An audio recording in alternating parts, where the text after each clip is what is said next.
सरसिजनिलये सरोजहस्ते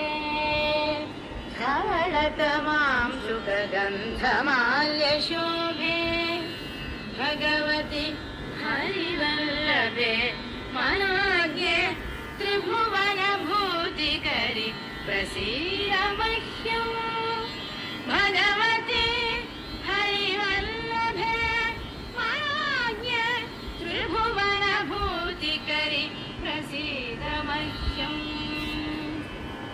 दिग्हस्तिभिः कनककुम्भमुखावसृष्टस्वर्वाणी विमलचारुजलप्लुताङ्गी प्रातर्नमामि जगतां जननीम्